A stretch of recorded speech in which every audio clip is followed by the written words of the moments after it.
من هو الله الذي لا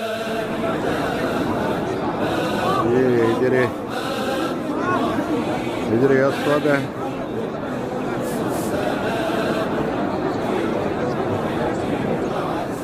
और ये मकाम इब्राहिम है।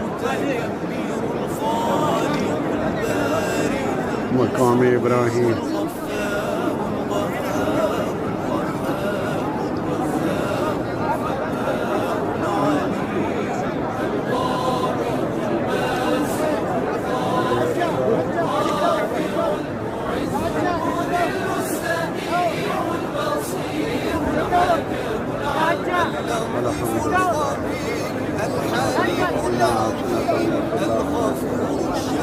الحليم الكريم الشفيع